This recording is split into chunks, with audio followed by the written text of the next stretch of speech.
Hello guys. നമ്മുടെ എസിന്റെ content ഒക്കെ ഫോളോ അപ്പ് ചെയ്യുന്ന ടീംസിന് അറിയാം, നമ്മുടെ വണ്ടിക്ക് കുറച്ച് നാളെ മുന്നേ നല്ല രീതിയിലൊരു മിസ്സിങ് ഇഷ്യൂ വന്നായിരുന്നു. ബേസിക്കലി BS3 വണ്ടികൾക്ക് കോമൺലി ഒരു കണ്ടുവരുന്നൊരു പ്രവണത നമ്മുടെ വണ്ടിക്കും വന്നായിരുന്നു. അറൗണ്ട് 2 months നമ്മുടെ ഗാരേജിൽ വണ്ടി കംപ്ലീറ്റ്ലി ഡെഡ് ആയിട്ട് കിടക്കുമായിരുന്നു. ഇതിൻ്റെ കംപ്ലൈൻറ്റ് എന്താണെന്നുള്ളത് നമുക്ക് കണ്ടുപിടിക്കാനായിട്ട് ഒരുപാട് ടൈം എടുത്തു. ഇതിൻ്റെ ഓൾമോസ്റ്റ് എല്ലാ ഇലക്ട്രോണിക്സും മാറി, അതായത് RR യൂണിറ്റ്, ഇഗ്നിഷൻ കോയിൽ, വണ്ടിയുടെ CVA യൂണിറ്റ്, പിന്നെ പുതിയ കാർബറേറ്റർ എല്ലാം മാറി നോക്കി. ലാസ്റ്റ് ആൻഡ് ഫൈനലായിട്ട് നമുക്ക് ഇതിന്റെ വയറിങ് ഫുള്ള് മാറിയേക്കാം. വയറിങ് കിട്ടാനായിട്ട് നമ്മൾ ഓർഡർ ഒക്കെ ചെയ്ത് കുറച്ച് ടൈം ഡിലേ ഒക്കെ വരും. ആ ഒരു ഡിലേയുടെ ഒരു ഇത് വന്നപ്പോഴത്തേക്കും മടി കാരണം നമ്മുടെ പിസ്റ്റൺ പറഞ്ഞു, എടാ നീ ഇതിന്റെ പ്ലഗ് മാറിയിട്ട് എത്രയായെന്ന് ചോദിച്ചു. അപ്പം 3 months മുന്നെയാണ് നമ്മൾ പ്ലഗ് മാറി. വണ്ടി എടുത്തോണ്ട് വന്നപ്പോൾ പ്ലഗും മാറി, അതുപോലെ കുറച്ച് നല്ലപോലെ പണിയൊക്കെ ചെയ്ത് ക്ലീൻ ആക്കി തരുന്നത് എഞ്ചിൻ ഭാഗം. അപ്പം ഞാൻ പറയാം, ആകെപ്പാടെ 3 മാസമല്ലടാ ആയിട്ടുള്ളൂ പ്ലഗ് മാറിയിട്ട്.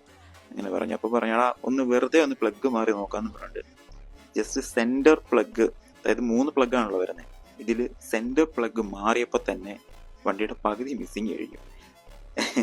ഞങ്ങൾ ഓർക്കണം, ഈ ഒരു 400-450 രൂപയ്ക്ക് തീരുന്ന 3 പ്ലഗും കൂടെ മാറിയാൽ തീരുന്ന പ്രശ്നത്തിനാണ് ഞങ്ങൾ വണ്ടിയുടെ ഇലക്ട്രോണിക്സ് ഫുള്ള് മാറി, പുതിയ ഇലക്ട്രോണിക്സ് കയറി വണ്ടിയിൽ ഫുള്ള്.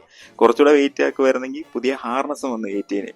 അപ്പോൾ പ്ലഗിന്റെ പ്രശ്നമായിരുന്നു. കാരണം ആ ഒരു മിസ്സിങ് വരുന്നതിന് തൊട്ട് മുന്നേ ഞങ്ങളൊരു ട്രിപ്പ് പോയി. ആ പോയ ട്രിപ്പിനടിച്ച പെട്രോൾ വളരെ മോശമായിട്ടുള്ള പെട്രോൾ ആയിരുന്നു. വണ്ടിയുടെ കാർബറേറ്ററിനകത്ത് നിന്നൊക്കെ പച്ച വെള്ളമായിരുന്നു ചാടിക്കൊണ്ടിരുന്നത് വണ്ടി അടിച്ച് ക്ലീൻ ചെയ്തപ്പോൾ. അപ്പോൾ അങ്ങനെ പ്ലഗ് അടിച്ച് പോയതായിരുന്നു സംഗതി.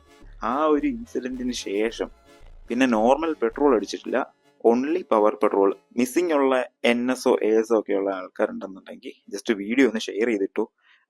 അതായത് പല കാരണങ്ങൾ കൊണ്ട് വണ്ടിക്ക് മിസ്സിങ് വരാം, but most of the time ഇപ്പൊ റീസെന്റ് വരുന്നത് ഈ ഒരു പെട്രോളിന്റെ ഇഷ്യൂ കാരണം പ്ലഗ് അടിച്ചു പോയിട്ടാണ്.